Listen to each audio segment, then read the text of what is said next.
This episode of the Multi-Point Inspection Podcast is brought to you by Vesperio. Vesperio's Performance Academy offers custom-tailored solutions for service advisors and leaders.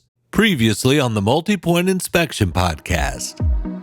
On Friday, March the 24th, Ford hosted BlueOval City Live, the first on-site event since it broke ground in February of 2022.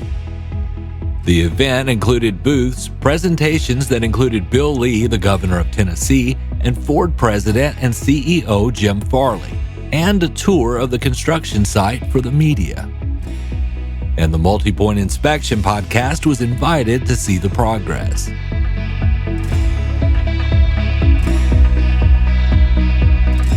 Welcome to BlueOval City.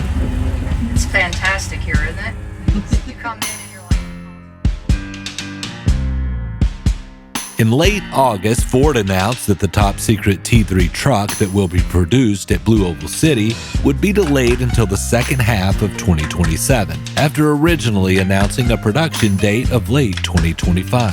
Ford's reasoning behind the delay was that the company was taking the learnings from the F-150 Lightning and realigning its U.S. battery sourcing plan to reduce costs. This announcement, coupled with the news that Ford was canceling its plans to make an all-electric three-row SUV in Canada, opting for a hybrid SUV instead, sent news outlets and social media into a firestorm of reporting and speculation. Meanwhile, Ford's BlueOval City is still pushing forward after recent announcements about the company slowing down the introduction of its next-generation electric trucks.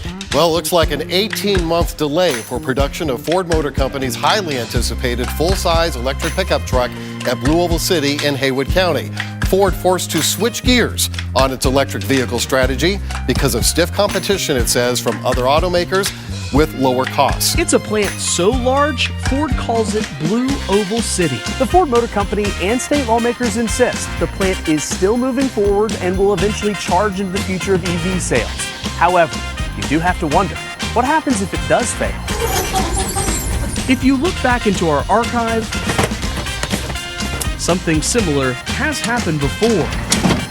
The hope is, if Ford failed, a future company could benefit from building the framework for a plant so large, they call it a city. But three economic development leaders in West Tennessee say not so fast.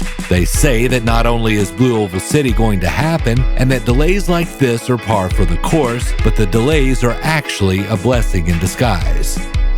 According to Kyle Spurgeon, Aaron Stewart, and Mark Herbison, the reports of BlueOval City's demise have been greatly exaggerated, and the sky is definitely not falling.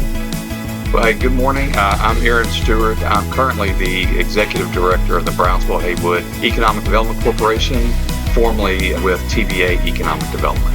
Hey, Brandon. I'm Mark Herbison. I'm the President of the Tifton County Community Development Council. Before that, I was the President of HTL Advantage, which stood for Haywood, Tifton, and Lauderdale counties, and I did economic development for those three counties. Good morning, Brandon. I'm Kyle Spurgeon. I'm President and CEO of the Greater Jackson Chamber, and I've been in this spot for 15 years.